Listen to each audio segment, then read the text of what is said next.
কিন্তু ভিন্ন রকম হতো। যেহেতু আওয়ামী লীগ নেই না, সেহেতু আওয়ামী লীগের ভোট জামাত ভাগ বসানোর যে একটা চিন্তা, সেই চিন্তাটাও আসলে বাস্তবায়ন হবে না। আমি গতকালকেও বলেছি যে আওয়ামী লীগের ভোট অন্য কোথাও যাবে না। আওয়ামী লীগের লোকজন সমর্থক ভোটই দিতে যাবে না। ভোটটা হবে অর্ধেক জনগোষ্ঠীর মধ্যে। এই অর্ধেক জনগোষ্ঠীর মধ্যে এখন চিন্তিত হয়ে পড়েছে মৃত্যুর কারণে, বেগম খালেদা জিয়ার মৃত্যুর কারণে জামাত চিন্তিত হয়ে পড়েছে যে ক্ষমতা তো আর হলো না, এখন তাহলে কি করা? এখন তাহলে বিএনপির সাথে যে কোনোভাবে নেগোশিয়েট করতেই হবে।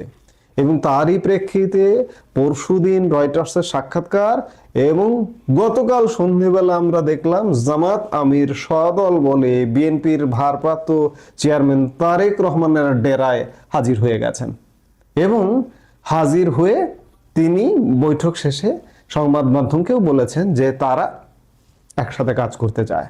শুধু তাই নয়, জামাতের বাচ্চারাও কিন্তু গতকালকে তারেক রহমানের সঙ্গে সাক্ষাৎ করেছেন। জামাতের বাচ্চারা বলতে আমি এই মুহূর্তে বলতে চাইছি যে ডাকসু তো শিবির দখল করেছে, আপনারা জানেন। সেই ডাকসুর নেতারাও কিন্তু গতকালকে তারেক রহমানের সাথে দেখা করেছে, কারণ তাদের মাথা খারাপ যে ক্ষমতা তো যেহেতু বিএনপির হাতে চলে যাচ্ছে, তারা যদি বিরোধী দলে থাকে তাহলেও কিন্তু আর এক দৌড়ের উপর থাকতে হবে। এই দৌড় থেকে মুক্তি পাওয়ার জন্যই তারা ক্ষমতার অংশীদার হতে চায়, মন্ত্রী হতে চায়। এবং ক্ষমতার অংশীদার হলে এই যেভাবে সারা দেশে দখলদারিত্ব কায়েম করে আছে, এই দখলদারিত্বটা বজায় থাকবে এবং 5 বছরে মাজাটা আরো শক্ত হবে।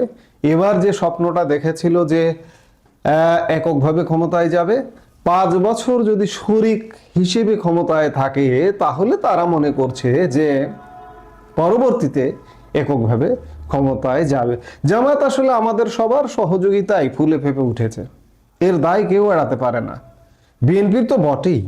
বিএনপির প্রতিষ্ঠাতা প্রেসিডেন্ট জিয়াউর রহমানের হাত ধরে বাংলাদেশে জামাতে ইসলামের রাজনীতি উন্মুক্ত হয়েছে। বিএনপি চেয়ারপারসন বেগম খালেদা জিয়ার হাত ধরে জামাতে ইসলামী ক্ষমতার স্বাদ পেয়েছে। তাদের গাড়িতে জাতীয় পতাকা উঠেছে, কোথাও হয়নি। জামাতের বয়স 84 বছর। এই 84 বছরের ইতিহাসে জামাত কোথাও ক্ষমতার স্বাদ পায়নি, এমনকি জন্মস্থান পাকিস্তানে পর্যন্ত পায়নি। লাহোরে জামাতের জন্ম, জামাতে ইসলামী হিন্দ লাহোরে জন্ম। সেই পাকিস্তানে জামাত আজ পর্যন্ত সুবিধা করতে পারেনি, বাংলাদেশের ক্ষমতার স্বাদ পেয়েছে। এখন তারা স্বপ্নে বিভোর পূর্ণ ক্ষমতার। এবং এসবের প্রেক্ষিতে আরো একবার সদ্য প্রয়াত খালেদা জিয়ার দল বিএনপির সঙ্গে জোট করার বার্তা দিল বাংলাদেশ জামাতে ইসলামী। দলটির প্রধান শফিকুর রহমান গতকাল বৃহস্পতিবার খালেদা পুত্র তারেক রহমানের সঙ্গে দেখা করে তাকে সমবেদনা জানান। গুলশানে বিএনপি চেয়ারপারসনের কার্যালয় থেকে বেরিয়ে শফিকুর রহমান সংবাদ মাধ্যমকে জানান দেশের স্বার্থে বিএনপি এবং জামাত মিলেমিশে কাজ করতে পারে। তারেক এবং বিএনপি নেতারাও একই মত ব্যক্ত করেছেন বলে দাবি করেন শফিকুর রহমান। অবশ্য বিএনপির কোনো মত এখন পর্যন্ত আমার চোখে পড়েনি, হয়তো আরো আমরা যখন ভিডিওটা তৈরি করছি আরো পরে হয়তো চোখে পড়বে। বিএনপি হয়তো কোনো একটা বক্তব্য দেবে, আজ হোক বা কাল হোক, যে কোনো সময় বক্তব্য দেবে। মুক্তিযুদ্ধ বিরোধী কট্টরপন্থী রাজনৈতিক শক্তি হিসেবে পরিচিত জামাত একসময় বাংলাদেশে নিষিদ্ধ হয়েছিল সংগঠনটি। 2001 থেকে 2006 সাল পর্যন্ত খালেদা জিয়া প্রধানমন্ত্রী থাকাকালীন বিএনপির সহযোগী হিসেবে ক্ষমতায় ছিল জামাত। পরবর্তী সময়ে দু দলের গাঁটছাড়া ছিন্ন হয়। বৃহস্পতিবার তারেকের সঙ্গে সাক্ষাতের পর জামাতের প্রধান বলেন, অতীতে একসঙ্গে কাজ করেছি, ভবিষ্যতেও করব। একই সঙ্গে তার সংযোজন 5টা বছরের জন্য জাতির স্থিতিশীলতার স্বার্থে, একটা সুন্দর পরিবেশ ফিরিয়ে আনার স্বার্থে আমরা সবাই মিলেমিশে ভালো কোনো চিন্তা করতে পারি কিনা সেটাও আমাদের চিন্তা করা দরকার। আমরা এটাও বলেছি, নির্বাচনের পরপরই সরকার গঠনের আগেই আমরা বসবো, খোলা মনে কথা বলবো, জাতির জন্য আমরা চিন্তা করব, জাতির জন্য আমরা সিদ্ধান্ত নেব। ডক্টর শফিকের মন্তব্য থেকে স্পষ্ট যে ভোটের আগে জোট না হলেও নির্বাচনের পর বিএনপির সঙ্গে জোটে যেতে চান তারা। আমি আগেই বললাম যে দুদিন আগেই সংবাদ সংস্থা রয়টার্সকে দেওয়া সাক্ষাৎকারে জামাত প্রধান বলেছিলেন, আমরা ন্যূনতম 5 বছর একটি স্থিতিশীল জাতি দেখতে চাই। সেই লক্ষ্যে যদি রাজনৈতিক দলগুলি একত্রিত হয় তাহলে আমরা একসঙ্গে সরকার পরিচালনা করব। যাই হোক, বুঝতেই পারছি আমরা যে জামাতের অবস্থানটা এই মুহূর্তে কি। এখন আমি গতকালকের কন্টেন্টেও প্রশ্ন তুলেছিলাম যে বিএনপির এককভাবে ক্ষমতায় যাবার সুযোগ আছে সব পরিস্থিতি। গাছের ডালপালাও এখন বলছে, জোয়ারটা এমন উঠেছে যেহেতু আওয়ামী লীগ নেই, আওয়ামী লীগের অনুপস্থিতিতে, যে গাছের ডালপালা, চেয়ার টেবিল, পোকা মাকড় সবকিছু বলছে যে বিএনপি ক্ষমতায়। এখন বিএনপি ক্ষমতায়, বিএনপি জামাতের সাথে জোট করবে কেন? জোট তো করার প্রয়োজন নেই, কারণ বিএনপি 150-র বেশি আসন পাবে, 200 আসন পাবে, বা যেটি হোক, যত আসনই পাক। জোট করবে, হয়তো জোট করতেও পারে, আগের কায়দা ফিরতেও পারে, কারণ বিএনপি যদি এককভাবে ক্ষমতায় থেকে একক মন্ত্রিসভা গঠন করে দেশ চালানো কঠিন হবে। আমি গতকালকেও বলেছি, আজকেও বলছি, জামাত তটস্থ করে মারবে। আবার বিএনপি যে আওয়ামী লীগকে ফেরাবে এই আশাটা আসলে করা যায় না, কারণ আমরা প্রতিনিয়ত হিংসা দেখেছি, জানাজা অনুষ্ঠানে পর্যন্ত হিংসার বক্তব্য দিতে দেখেছি। আওয়ামী লীগকে আওয়ামী লীগের নিজের চিন্তাই করতে হবে। আর আওয়ামী লীগের চিন্তা কেন করবে না? আওয়ামী লীগ কেন চিন্তা করবে না? আওয়ামী লীগ কি এই যে 2006 সালে, আবার উদাহরণগুলো বারবার চলে আসে, এই যে জামাত বিএনপি একজোট ছিল, একজোট থেকে একটা পাতানো নির্বাচন করতে চেয়েছিল 2006 সালেও, নিজেদের পাতানো তত্ত্বাবধায়ক সরকার দিয়ে। এই আওয়ামী লীগে কিন্তু সেই সময় লগি বৈঠার আন্দোলন করে এদেরকে পতন ঘটিয়ে 1/11-এর একটা সরকার গঠিত হয়েছিল। আজকে বাংলাদেশের অবস্থা কিন্তু সেদিকেই, আবার একটা একপাক্ষিক নির্বাচনের দিকে যাচ্ছে। এই মুহূর্তে আওয়ামী লীগের শক্তি সামর্থ্য আমরা দেশবাসী আসলে দেখতে পাচ্ছি না, কিন্তু আজকে শক্তি নাই। 2 মাস পরে যে শক্তি সামর্থ্য নিয়ে আওয়ামী লীগ হাজির হবে না, এটিও কিন্তু বলা যায় না। এটি স্পষ্ট যে সার্বিক বিচার বিশ্লেষণে জামাতের যে ভাষা, জামাতের যে কথা, তাতে মনে হচ্ছে যে বিএনপি জামাত আবার আগের কায়দায় ফিরতে চাইছে, 2001-06-এর কায়দায় ফিরতে চাইছে। 2001-06-এর কায়দায় যদি ফেরে আওয়ামী লীগের জন্য কঠিন হবে, কিন্তু পরিস্থিতি যত কঠিন তত ফেরাটা আওয়ামী লীগের জন্য যদি কঠিন না হয়, আওয়ামী লীগ মনে করবে আমাকে কেউ ফিরিয়ে দেবে, বিএনপি ফিরিয়ে দেবে, ভারত ফিরিয়ে দেবে, সেনাবাহিনী ফিরিয়ে দেবে, অমুক ফিরিয়ে দেবে, তমুক ফিরিয়ে দেবে, না। আওয়ামী লীগের জন্য যত কঠিন হবে পরিস্থিতি, তত আওয়ামী লীগের জন্য ফেরা ত্বরান্বিত হবে। দেয়ালে পিঠ থেকে গেলে মরণ কামড় দিতে চাইবে আওয়ামী লীগ, আওয়ামী লীগ ফিরতে চাইবে খুব স্বাভাবিকভাবে। আর 2001-06 আমলটার কথা যদি বাংলাদেশের মানুষ, আজকের প্রজন্মের এটা জানার কথা না, তো দেওয়া উচিত। এই মতামতটা লিখেছেন মোহাম্মদ আনিসুল হক। তিনি লিখেছেন, কর্মদোষে কেউ হয় ধিকৃত, কর্মগুণে কেউ হয় গৌরবান্বিত। তবে বেগম খালেদা জিয়াকে যেন আবার অতি পূজনীয় মহামানব করে তোলা না হয়, কেননা অতি বাড়াবাড়ি কোনো কিছুরই ঠিক নহে। দেখুন আনিসুল হক সাহেব, আপনার মতামতের সঙ্গে আমি সম্পূর্ণ একমত। কারণ মানুষ তো, মানুষের কিন্তু দোষ ত্রুটি ভুল ভ্রান্তি থাকবেই, সেগুলো নিয়েই একজন মানুষ। কাজে এটাকে অতি বাড়াবাড়ি করার সুযোগ আমি মনে করি নেই, এবং উচিত হবে না। অতি বাড়াবাড়ি করলে আবার অনেকে এটা নিয়ে আবার ভুল বুঝতে পারেন। কাজেই আপনার এই মতামতটা আমার খুব পছন্দ হয়েছে। মোহাম্মদ সুমন আহমেদ লিখেছেন, খালেদা জিয়া অনেক ভালো ছিল, এটা বাস্তব, কিন্তু তার শাসন আমল ভালো ছিল না। 91 থেকে 96 কি কোর্স আপনারা জানেন। 2001 সাল থেকে 2006 সাল পর্যন্ত কি করছে আপনারা জানেন। সুমন আহমেদ সাহেব, এটাও ঠিক আছে, আপনার বক্তব্যের সঙ্গে কিন্তু আমি একমত। কিন্তু একটা বিষয় কি জানেন, আমি বলি, উনি তো ওনার সব, একটা মানুষকে সব ভালো এটা বলা যায় না। তিনি তো ফেরেশতা তো না, মানুষ তো কখনো ফেরেশতা হয় না, ফেরেশতার নয় কোনো ভুল থাকে না, মানুষের ভুল থাকবে। কিন্তু ব্যাপারটা হলো কি, ওনার যেদিন দাফন হলো অথবা উনি যেদিন মারা গেলেন, সেদিনই কি আমরা ওনার ভুল ভ্রান্তি অথবা ওনার সীমাবদ্ধতা তার ঝাঁপি খুলে বসবো? এটাও তো আবার হয় না, তাই না? এখন উনি একটা বড় মাপের মানুষ ছিলেন, আমরা ওনার ভালো দিকগুলি এখন আলোচনা করব। কাজে এটা নিয়ে আমার মনে হয় যে মানে সব কিছুই সবসময় বলা যায় না, পরিবেশেরও একটা ব্যাপার আছে, সময়েরও একটা ব্যাপার আছে। এস তাহের তিনি লিখেছেন, আজ হাসিনা মারা গেলে কি এমন জানাজা বাংলাদেশে হতে দেওয়া হবে? তাও তো দেওয়া হবে না, সেটাও বলতে পারতেন।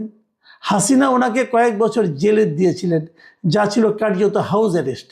নিজের বাড়িতে থাকার সকল সুযোগ সুবিধা খালেদা জিয়া পেয়েছিলেন, কেবল রাজনীতি করতে পারেননি এবং বিদেশে যেতে পারেননি। কিন্তু ওনার উপর কিন্তু গ্রেনেড ফেলা হয়নি। 15 আগস্টের কালো রাত এবং 21শে আগস্টের গ্রেনেড হামলা আমাদের রাজনৈতিক সংস্কৃতিকে ধ্বংস করে দিয়েছে। দুটি ঘটনার জন্য জিয়া পরিবার প্রত্যক্ষ কিংবা পরোক্ষভাবে দায়ী। আপনি শেখ হাসিনার এতিমের টাকা মেরে খাবার কথাটা তুলে আনলেন, কিন্তু খালেদা জিয়া যে বলেছিলেন শেখ হাসিনা নাকি নিজের উপর নিজে গ্রেনেড মেরেছে, সেটার কথা তো কিছু বললেন না। ইচ্ছাকৃতভাবে বঙ্গবন্ধুর স্মৃতিকে ছোট করার উদ্দেশ্যে 15 আগস্ট যে ওনার ভুয়া জন্মদিন পালন করা নিয়ে তো কিছু বললেন না। তাহলে বক্তব্য একতরফা হয়ে গেল না? মিস্টার তাহের সাহেব, আমি আপনাকে একটা কথা বলি, দেখুন আমি কিন্তু আসলে তুলনা করতে বসিনি, এবং আপনাকে সময়টাকে মাথায় রাখতে হবে। এই সময়টা হলো, আমি এমন দিন এই আলোচনাটা করছিলাম যেদিন খালেদা জিয়ার দাফন হলো। এখন দাফন যেদিন হলো সেদিন কি আমি ওনার কী কী সীমাবদ্ধতা ছিল, ওনার কী কী ভুল ছিল, সে আলোচনা নিয়ে বসবো? এই যে কথাগুলো আপনি আজকে বলতেছেন, ধরা যাক এই কথাগুলি কি আপনি ওই জানাজা নামাজের ওখানে দাঁড়িয়ে বলতে পারতেন? ওখানে তো তারেক রহমান বলেছিলেন যে আমার মার যদি কোনো ভুল হয়ে থাকে ক্ষমা করবেন, সেখানে বলতে পারতেন আপনার মা এই ভুল করেছে? পারতেন না। কেন পারতেন না? পরিবেশের কারণে পারতেন না। মানুষের পরিবেশের একটা ব্যাপার আছে, কিছু কিছু ভুল যে এখানে নাই তা না। আপনি যে প্রথম যে কথাটা বলেছেন, এখন শেখ হাসিনা মারা গেলে কি জানাজা বাংলাদেশ হতে দেওয়া হবে? আমি জানি না কি হবে, কিন্তু এখন যে বাস্তবতা, না হতে দেওয়ারই কথা। কারণটা কি? কারণ শেখ হাসিনার অপশাসনের দগদগে ঘা এখনো মানুষের মনে আছে, কিন্তু আজকের থেকে 5 বছর 10 বছর পরে এই দগদগে ঘাটা কিন্তু এই পর্যায়ে থাকবে না। তখন হয়তো আরও কোনো অপশাসন আসবে, হয়তো আসবে। যদি আসে তখন কিন্তু আগেরটা ঢাকা পড়ে যাবে। ভাই, দুনিয়ার নিয়মটাই এরকম।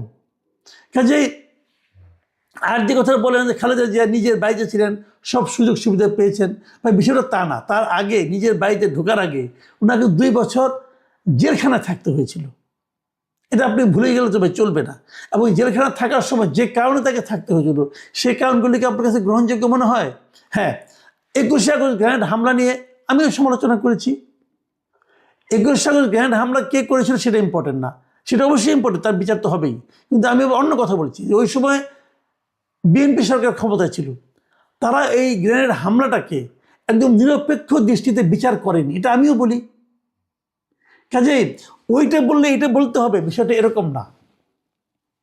বিষয়টা এরকম না, সব কথা একদিনে তো বলা যাবে না।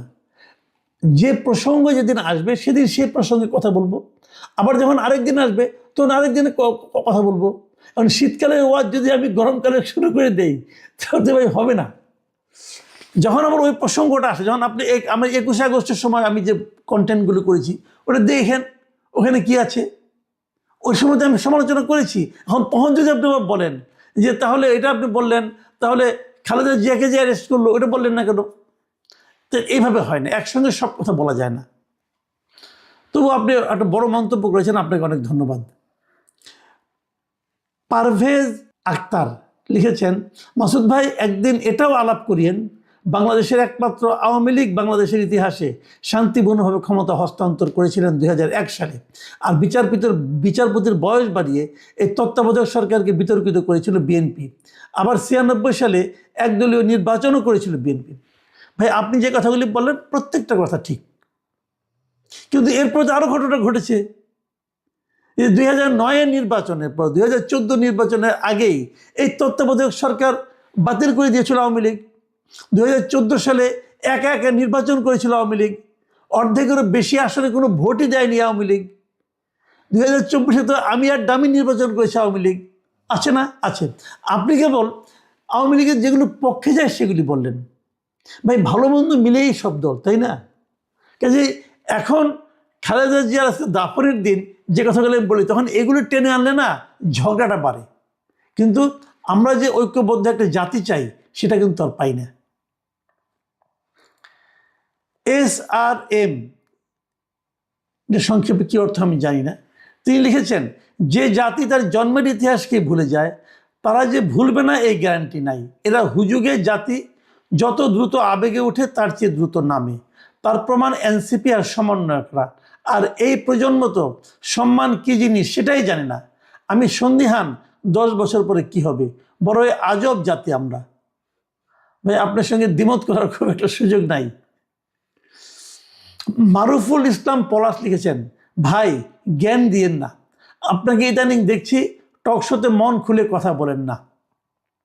আপনি ভয় পেয়ে গেছেন, কেউ কি ভয় দেখাইছে?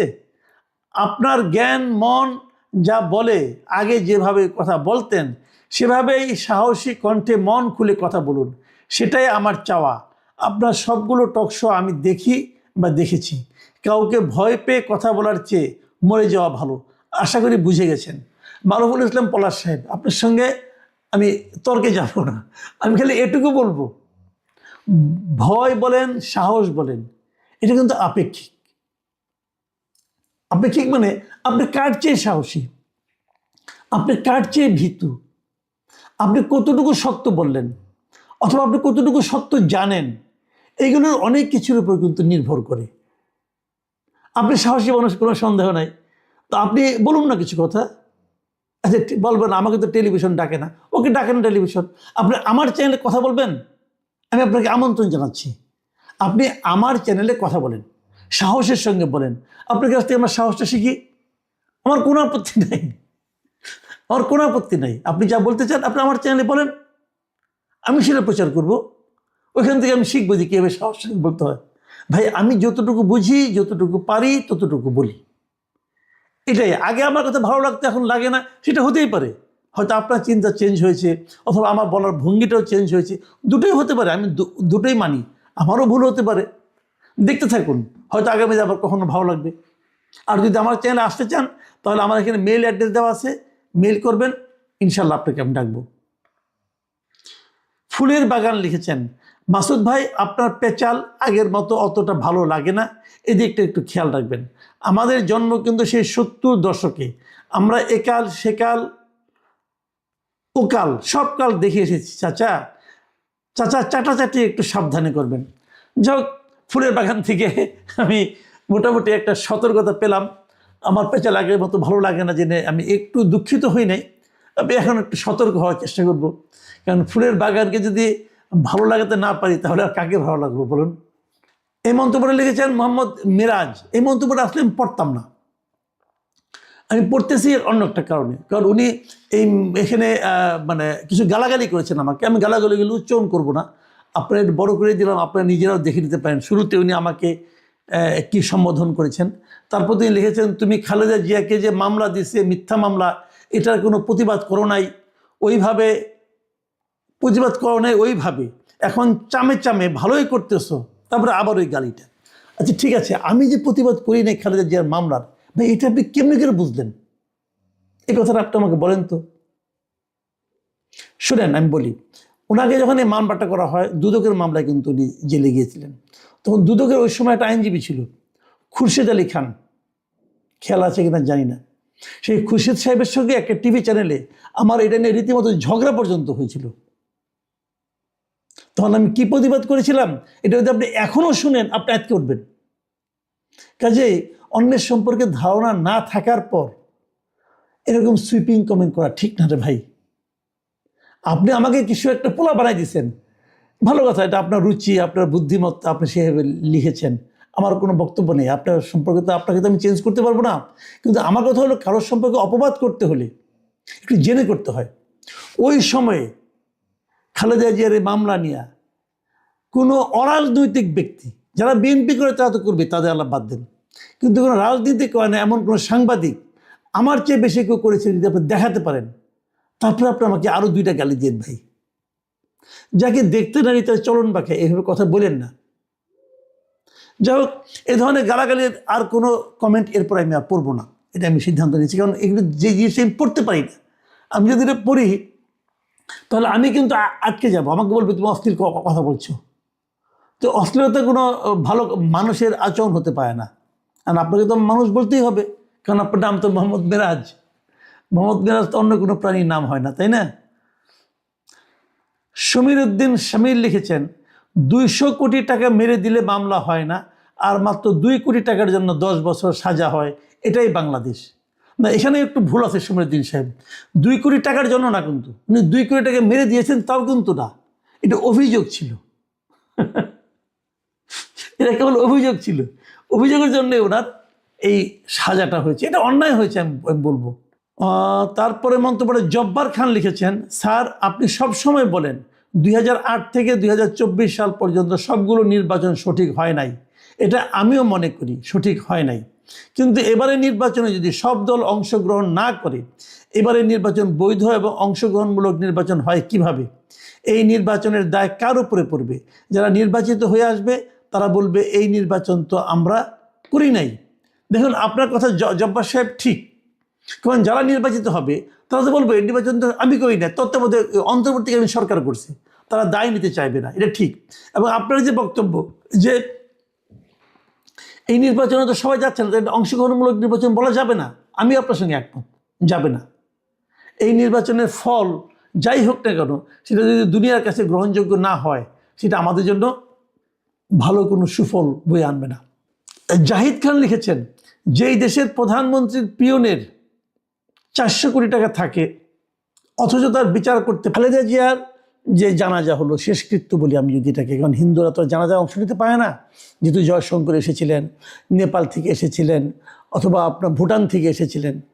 তো আমি যদি ওভাবে ওনাদের আগমনটাকে ধরি, তাহলে আমি বলবো যে ওনার এই শেষ যাত্রায় শোক জানাতে যারা এসেছিলেন, তারা দেখেন আশেপাশে সবগুলো দেশের পররাষ্ট্রমন্ত্রী পর্যায়ের লোকজন এসেছিলেন, এবং খুবই পাওয়ারফুল লোক তারা এসেছিলেন। কেন? আমি এটা নিয়ে বারবার বলেছি, খালেদা জিয়া তো দেশের প্রধানমন্ত্রী না, এখন ওনার দলও রাষ্ট্র ক্ষমতায় নেই, সরকারের সঙ্গে ওনারা সরকারেরও অংশ নন। তাহলে কেন এত লোক এখানে আসলেন? এক জয়শঙ্করের সঙ্গে দেখা করার জন্য আমাদের পররাষ্ট্র উপদেষ্টার নানাভাবে চেষ্টা চরিত্র চলে। ওনার সঙ্গে আমরা কিছু বলতে চাই, ভারতের আমাদের প্রতি যে মনোভাব, যে আচরণ, সে আচরণকে আমরা কখনোই ভালো বলতে পারি না, আমরা মনে করি এক ধরনের বৈরী আচরণ তারা করছে। ঠিক সেই সময়ে সেই মানসিকতা যখন তারা প্রকাশ করছে একের পর এক, সেই সময়ে জয়শঙ্কর ভারতের বিমান বাহিনীর একটা বিমান নিয়ে অল্প সময়ের জন্য হলেও এসে শোক প্রকাশ করা, ভারতীয় সরকারের শোক বার্তা তারেক রহমানের হাতে পৌঁছে দেওয়া, এবং উনি চলে গেলেন, যাওয়ার আগে উনি আমাদের প্রধান উপদেষ্টার সঙ্গেও দেখা করতে চাইলেন না, অথবা পররাষ্ট্র উপদেষ্টার সঙ্গেও দেখা করলেন না। তাহলে এগুলো কি ইঙ্গিত করে? আমার মনে হয় ইঙ্গিত যেটা করে সেটা আপনারা খুব ঠান্ডা মাথায় চিন্তা করেন। ভারত কিন্তু আগেও বারবার বলেছে যে আমরা অবশ্যই একটা নির্বাচিত সরকারের সঙ্গে সম্পর্ক রাখতে চাই। মানে ডক্টর ইউনূস সরকারকে তারা শুরু থেকেই মেনে নিতে পারছিল না, এবং মেনে না নেওয়ার তাদের যে সিদ্ধান্তটা, তারা সেখান থেকে সরেও নি, অটুট আছে ওখানেই। এবং তারা বলছে আমরা একটা নির্বাচিত সরকারের সঙ্গে সম্পর্ক করব। এখন নির্বাচনের আগে নির্বাচনে অংশ নেওয়া অনেকগুলি রাজনৈতিক দল আছে, সেই দলের মধ্যে একটি দলের সঙ্গে যে সম্পর্কটা ওনারা দেখালেন, তার মানে ওনারা কি ধরেই নিয়েছেন যে বিএনপি আগামীতে ক্ষমতায় আসছে? এটা যদি ধরে নেন তাহলে খুব একটা ভুল হবে বলে আমি মনে করি না, কারণ এটাও তো ঠিক। আমরা দেখেছিলাম এর আগে সারা দেশে রাজনৈতিক নানা রকম কর্মকাণ্ডের মাধ্যমে বিএনপি কিন্তু সাধারণ মানুষের কাছ থেকে একটু ডিটাচড হয়ে গিয়েছিল। বিএনপি নামে কিছু বদনাম হয়েছিল প্রত্যন্ত অঞ্চলে, গ্রামাঞ্চলে, রুট লেভেলে, সেখানে কিছুটা এগিয়ে গিয়েছিল জামাতে ইসলাম। কিন্তু এরপরে গত কয়েকদিনে যে ঘটনাগুলি ঘটলো, হাদির মৃত্যুকে কেন্দ্র করে, প্রথমে হাদির মৃত্যু হলো, হাদিকে হত্যা করা হলো, সেই হত্যার দায়টা বিভিন্ন জায়গায় চাপানোর চেষ্টা করা হলো, সেটা নিয়ে নানা রকম নাটক করা হলো, সেটা নিয়ে মিডিয়ার উপর আক্রমণ করা হলো, অনেক কিছু কিন্তু হলো। তখন আবার একটা বিপ্লবী সরকার গঠনের কথাও বলা হলো। এই সবগুলোই কিন্তু আলটিমেটলি খুব একটা ভিত্তি পায়নি, জনমানুষের কাছে গ্রহণযোগ্যতা পায়নি। এবং এটা আমি মনে করি কোনো একটা গ্রুপের জন্য বড় ধরনের একটা হোঁচট খাওয়ার মতো অবস্থা। এর মাঝে যখন তারেক রহমান সাহেব দেশে আসলেন, তখন ওনাকে ঘিরে যে জোয়ারটা, গণজোয়ার তৈরি হলো, মানুষের মধ্যে যে একটা আনন্দ, একটা উল্লাস অথবা একটা আকাঙ্ক্ষা, একটা প্রত্যাশা আমরা যেটা দেখলাম, সেটা এই একটা জোয়ার। এবং তার কদিন পরেই বেগম খালেদা জিয়ার মৃত্যুকে কেন্দ্র করে, ওনার জানাজাকে কেন্দ্র করে যে আরেকটা জোয়ার, যার সঙ্গে সহানুভূতি, ভালোবাসা মিশ্রিত জোয়ার, এই দুই জোয়ারে আমার কাছে কেন যেন মনে হয় জামাত এবং অন্যান্য দল এতদিন ধরে সারা দেশে যে একটা শক্ত ভিত্তি তৈরি করার চেষ্টা করেছিল, সম্ভবত সেই ভিত্তির একেবারে ভিত্তি মূলে একটা বড় ধরনের আঘাত এসেছে এবং তাদের সেই ভিত্তি সম্ভবত একটু নড়বড়ে হয়ে গেছে। এর মধ্যে আরেকটা বিষয়, সেটা হলো যে জামাতের যে একটা ভারত বিরোধিতার যে একটা ব্যাপার, তারা যেটা নাকি নার্সিং করে তারা করেন, এবং তাদের হয়ে ওই আমেরিকা থেকে ইলিয়াস হোসেন অথবা ফ্রান্স থেকে পিনাকি ভট্টাচার্য যেহেতু নিয়মিত তারা নার্সিং করেন, সেখানেও একটু কিন্তু ঝাঁকুনি খেয়েছে একটা ঘটনায়, যে রয়টার্সকে দেওয়া জামাতের আমির শফিকুর রহমানের যে একটা ইন্টারভিউ, সেখানে উনি বলেছেন যে ওনার সঙ্গে কে ভারতীয় একজন কূটনীতিক দেখা করতে এসেছিল এবং সেই খবরটা ওনারা তখন প্রকাশ করেননি। এটার সঙ্গে অনেকে আবার জিএম কাদেরের ওই আগের মানে আগে গত নির্বাচনের আগে যে আপনার 23 সালের যে ঘটনাটা, যে ভারত থেকে দেখা করে আসছেন, ওনাদের অনুমতি ছাড়া প্রকাশ করতে পারছেন না, ওই যে মেরুদণ্ডহীন একটা বক্তব্য উনি রেখেছিলেন, তার সঙ্গে অনেকে মিল খুঁজে পান। আমি অবশ্য অতটা পাই না এই কারণে এখানে তো জামাতের আমি নিজেই সেটাকে কিন্তু আবার পরবর্তী সময় রয়টার্সকে ডিসক্লোজ করেছেন, উনি যেটা গোপন রাখেননি আসলে, সেই হিসেবে আছে। কিন্তু মানুষের মনে কিন্তু ওই যে প্রশ্নটা, যে ভারতের ব্যাপারে যে একটা আপোষহীন মনোভাব জামাতের থাকতো অথবা আছে বলে মনে করা, সেখানে কিন্তু একটু হলো চিট ধরেছে। এই জিনিসটা কিন্তু মানুষের মধ্যে আছে। আবার তারপরে ভারতের পররাষ্ট্রমন্ত্রী সেখানে দেখা করে যাচ্ছে এবং পাকিস্তানের মানে স্পিকার এসেছিলেন খালেদা জিয়ার এই উপলক্ষে। এই ইস্যুগুলি কিন্তু নানা ধরনের চিন্তায় মানুষকে, আগামী নির্বাচনে যদি ভারত এবং পাকিস্তান ওরা কী ভূমিকা রাখবে এটা কিন্তু ইম্পর্টেন্ট না। ইম্পর্টেন্ট হলো জনগণ কার উপর ভরসা রাখবে। জনগণ এই আচরণে মনে হচ্ছে যে এরা বোধহয় ভাবছে যে জনগণ বোধহয় বিএনপির উপর ভরসা রাখবে। যদি বিএনপির উপর ভরসা রাখে, সেক্ষেত্রে বিএনপির পররাষ্ট্রনীতি কী হবে সেটা নিয়ে কিন্তু ওই দেশগুলো, ওই আমাদের পার্শ্ববর্তী দেশগুলো, তারা কিন্তু চিন্তা করছে। তার মানে তারা গুরুত্ব দিচ্ছে। এখন নির্বাচনের পর হয়তো আমরা দেখতে পারবো সেই গুরুত্বের কোথাও হয় কী হয়। এখন সামনে নির্বাচন আসলে কি হবে, আমি সেই কথাটা একটু বলতে চাই ছোট করে। দেখুন, এর মধ্যে দুটো পোলারাইজেশন কিন্তু আমরা দেখতে পাচ্ছি, মানে স্পষ্ট দুটো বিভাজন। যে জামাতে ইসলামের নেতৃত্বে অলরেডি আমরা যাদেরকে নাকি একসময় জামাতের এ টিম বি টিম বলা হতো, তারা সবাই জামাতের সঙ্গে কিন্তু যুক্ত হয়ে গেছে। এবি পার্টি বলেন আর এনসিপি বলেন, তারা কিন্তু জামাতের যে জোট, সেই জোটের সঙ্গে কিন্তু তারা আছে। এনসিপি এবং এবি পার্টি, আবার ওদিকে ইসলামী আন্দোলন, সব মিলে ওই জোটটা একেবারে মন্দ না, বেশ বড় ছড়া জোটই হবে। কিন্তু জোটের নামে যতটা বড়, ভোটে কি ততটা বড় হবে, এটাও কিন্তু প্রশ্ন। এনসিপির যাদেরকে প্রগতিশীল হিসেবে বিবেচনা করা হতো, তারা কিন্তু এনসিপি ছেড়ে চলে আসছে। কেউ কেউ স্বতন্ত্র নির্বাচন করছে, আর সময়ের অভাবে অনেকে এই সাহস করতে পারে নাই। কারণ স্বতন্ত্র নির্বাচনটা তো এখন কঠিন ব্যাপার হয়ে গেছে, কাজে অনেকে হয়তো নির্বাচন করতেও পারছে না। কিন্তু এরকম একটা সিচুয়েশন কিন্তু পরিণত হয়েছে। এখন প্রশ্নটা হচ্ছে যে বিএনপির দিকে কে আছে, বিএনপিতে একটা পোলারাইজেশন। এখানে ইন্টারেস্টিং একটা জিনিস আমরা লক্ষ্য করেছি, সেটা হলো বিএনপির সঙ্গে বিভিন্ন দলের যে অবস্থান, সেই অবস্থানে অনেকেই বিএনপিতেই বিলীন হয়ে গেছে। সংখ্যা কিন্তু খুব বেশি নেই। আমি তো দেখতেছি একমাত্র আপনার মানে বাংলাদেশ বিজেপি, যেটা বাংলাদেশ জাতীয় পার্টি, যেটা ব্যারিস্টার পার্থের যে এটা, উনি তো ওনার মানে প্রতীক নিয়ে নির্বাচন করছে, উনি বিএনপিতে জয়েন করেন নাই। আবার অনেকে এলডিপির থেকে একজন, অথবা ববি হাজ্জাজ, আবার ওইদিকে নূরের সাধারণ সম্পাদক যিনি আছেন রাশেদ খান, এরা তো বিএনপিতে যোগ দিয়ে ধানের শীষ নিয়ে নির্বাচন করছেন।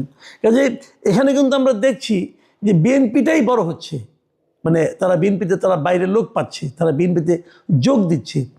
এই জায়গাটাও কিন্তু আমি মনে করি সিগনিফিক্যান্ট। এই আলোচনায় যে আলোচনাটা করে আমি শেষ করতে চাই, দেখুন এনসিপির যে আমি এটাকে অধোবতনী বলবো এনসিপি রাজনৈতিক শক্তি দরকার, সেই রাজনৈতিক শক্তির পুরোটাই এই মুহূর্তে বলতে গেলে বিএনপির উপর নির্ভর করছে। বিএনপি যদি এই সময়টাতে ব্যর্থ হয়, তাহলে এই দেশ সেনাবাহিনীর অধীন চলে যেতে পারে এই দেশ দক্ষিণপন্থী গ্রুপ, ইসলামিস্ট যারা রয়েছেন, তাদের কবলে চলে যেতে পারে অনেকটা আফগানিস্তানের তালেবানি কায়দায়। অথবা এই দেশে মারামারি, হানাহানি, কাটাকাটি শুরু হয়ে যেতে পারে আফ্রিকার যে দেশগুলোতে গৃহযুদ্ধ চলছে, সেই সুদানের মতো, সেই রুয়ান্ডার মতো। এবং আমাদের এই 18 কোটি জনসংখ্যা অধ্যুষিত বাংলাদেশে যদি কোনো কারণে মন দুর্ভাগ্য আমাদেরকে পেয়ে বসে, বিশ্বাস করেন, মানুষের মাংস, এক মানুষ অন্য মানুষের মাংস কামড়ে খাওয়া ছাড়া আমাদের অন্য কোনো বিকল্প থাকবে না। এবং যখন এই 18 কোটি মানুষকে নিয়ে এই বাংলাদেশ, গাঙ্গেয় বদ্বীপ বিপদে পড়বে, এখন যে সকল বান্ধব আমরা দেখছি, আমেরিকা সেন্ট মার্টিন নিতে চাচ্ছে, ভারত দখল করতে যাচ্ছে, পাকিস্তান তারা নিজেরা দেউলিয়াত্ব সত্ত্বেও বাংলাদেশের রাজনীতির ব্যাপারে নাক গলাতে চাচ্ছে। যদি আমাদের নিজেদের মধ্যে সংহতি না থাকে, উন্নয়নের চাকা উল্টে যায়, রাজনীতির যে স্থিতিশীলতা নষ্ট হয়ে যায়, তাহলে পৃথিবীর কোনো দেশ আমাদের দিকে ফিরেও তাকাবে না। আমরা এই ঢাকা শহরে বসে বসে যারা বিভিন্ন রকম কথাবার্তা বলছি, বিশ্বাস করেন সেই হেলাল হাফিজের কবিতার মতো গ্রাম থেকে লক্ষ লক্ষ মানুষ শহরে আসবে। কোন বাড়িতে খাবার আছে, কোন বাড়িতে অর্থ আছে, খুঁজে খুঁজে প্রত্যেকটা বাড়ি থেকে মানুষ মেরে 5 কেজি চাল, 1 কেজি চাল, 1 মুঠো ডাল নেওয়ার জন্য খুনোখুনি শুরু করে দেবে। আজ প্রায় 15 লক্ষ রোহিঙ্গাকে আমরা খাওয়াচ্ছি রাষ্ট্রীয় অর্থে। বিদেশিরা সামান্য কিছু দান খয়রাত করছে। এই 15 লক্ষ দুর্ধর্ষ রোহিঙ্গা কক্সবাজার অতিক্রম করে চট্টগ্রাম চলে আসবে, নোয়াখালী, কুমিল্লা থেকে শুরু করে ঢাকার উপকেন্দ্রে চলে আসবে এবং আমাদেরকে ছিঁড়ে কুটে খেয়ে ফেলবে। এই যে সমস্যাগুলো, এই সমস্যাগুলো কেবলই মাত্র রাজনৈতিক নেতৃত্ব দ্বারা নিয়ন্ত্রণ করা সম্ভব।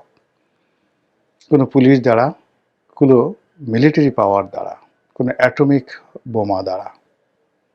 এই যে চলমান সমস্যাগুলো যেগুলো চলছে, এগুলোর যে ভয়াবহতা, সেই ভয়াবহতা থেকে দেশ এবং জাতিকে রক্ষা করা সম্ভব নয়।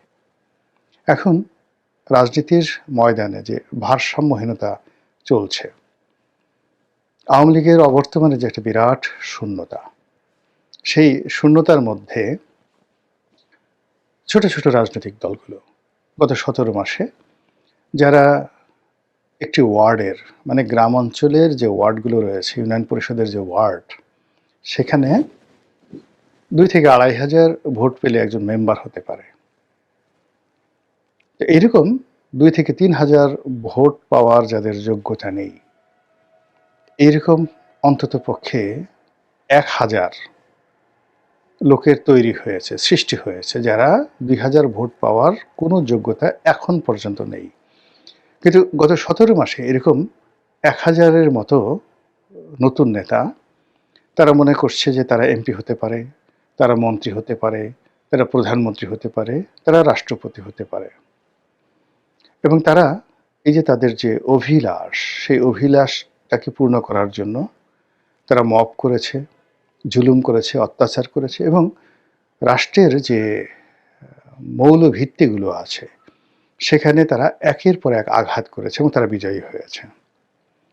আর এখন এই সময়টিতে এসে 2025 সনের আমি যে ভিডিওটি করছি, শেষ রজনীতে, অর্থাৎ 31শে ডিসেম্বর রাত্রে, আজকের দিনের বাস্তবতা হলো ওই 1000 লোক যারা এই সমাজের যারা পিলার ছিল, রাজনীতির শক্তি ছিল, রাষ্ট্রযন্ত্রের শক্তি ছিল, তাদের সবাইকে বলতে গেলে অক্ষম করে, নির্মূল করে, ভয় দেখিয়ে তারা যে বাংলা ভাষায় যেটিকে বলা হয় তাফালিং, তারা যে তাফালিংগুলো করেছে, এখন এই সময়টিতে এসে তারা অলমোস্ট সবাই চুপসে গেছে।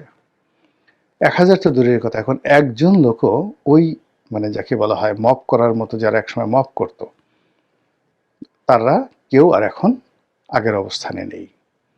তারা বুঝতে পেরেছে যে 3000 ভোট তারা পাবে না, অধিকন্তু এই সমাজ তাদের জন্য ভয়ঙ্কর হয়ে পড়েছে।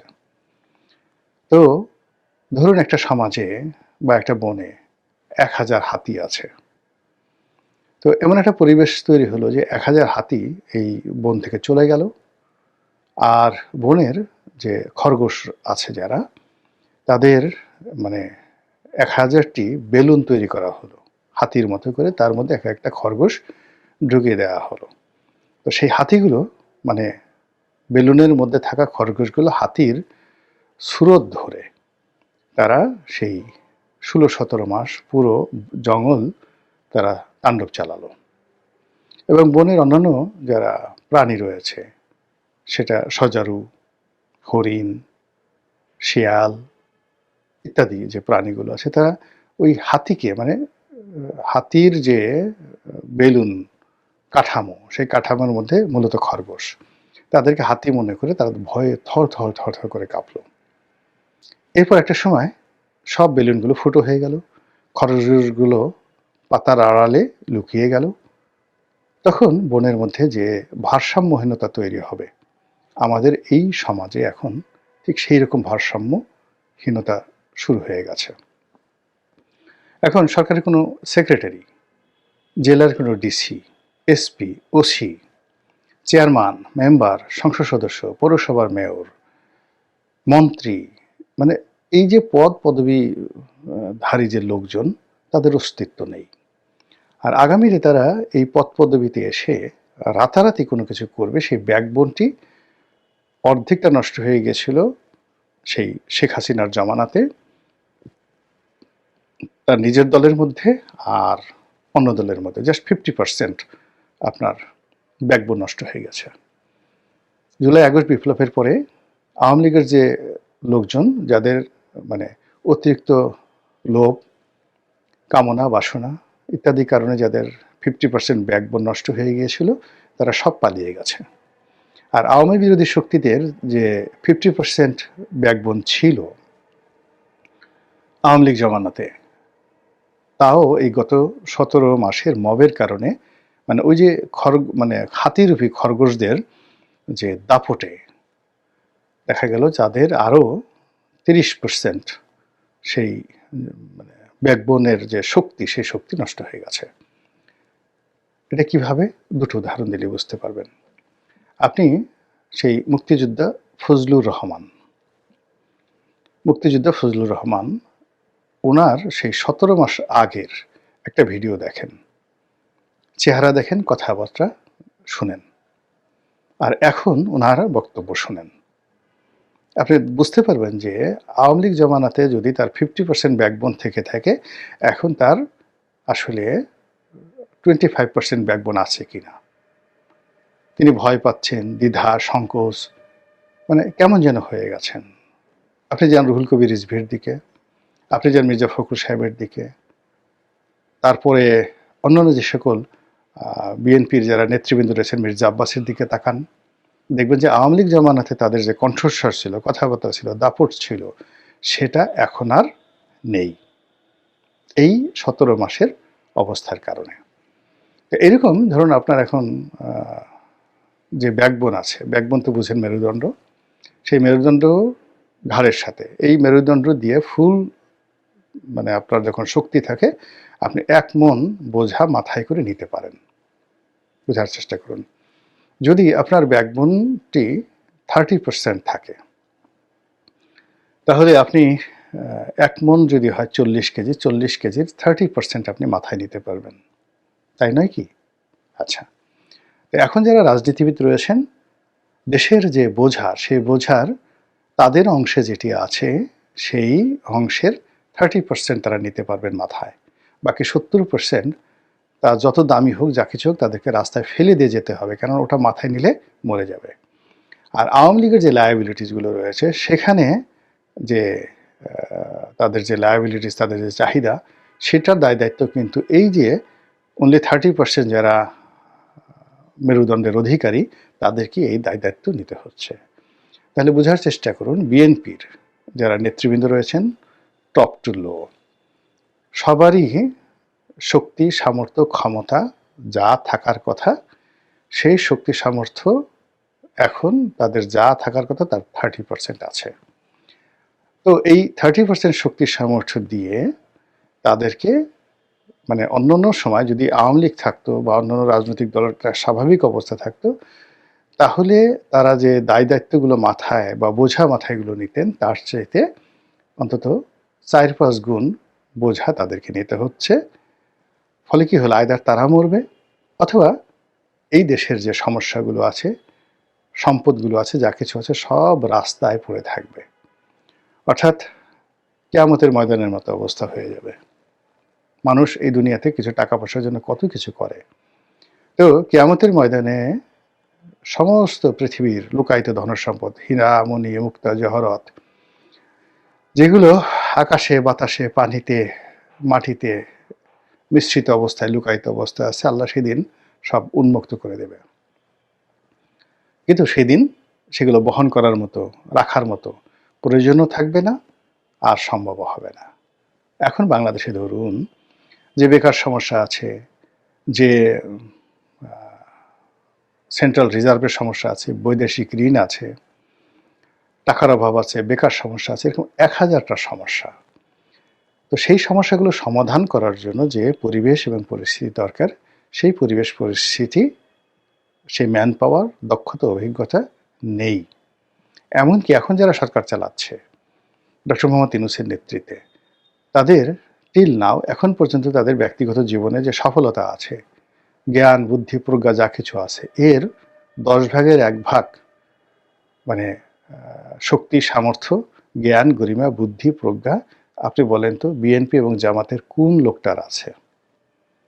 আপনি একজন সিএস আবরারের কথা চিন্তা করেন, একজন ফজল কবিরের কথা চিন্তা করেন, ডক্টর মোহাম্মদ ইউনূসের কথা চিন্তা করেন। আপনার কি ডক্টর মোহাম্মদ ইউনূসের চাইতে তারেক রহমান সাহেব বা ডক্টর শফিকুর রহমান সাহেব খুব বেশি যোগ্যতা পাবো আপনার কাছে মনে হয় যে তারা পারবেন? কেন পারবেন বলেন তো? অথবা এখন যারা আছেন, সেটা আসিফ নজরুল হোক, রেজওয়ানা হোক, তারপর চুল সাদা আর এক ভদ্রলোক আছেন, সেই আদিলুর রহমান আছেন, খলিলুর রহমান আছেন, মানে এদের সবার তো ব্যক্তিগত জীবনে শিক্ষা, দীক্ষা, অর্থনৈতিক ভিত্তি, ব্যবসা বাণিজ্য বিএনপি, আওয়ামী লীগ, জামাতের যে কোনো নেতার চেয়ে বেশি, কিন্তু তারা পাচ্ছেন না কেন? ওই একই সমস্যা, তাদের ভার বহন করার ক্ষমতা আছে 10%, আর সমস্যা হলো 100%।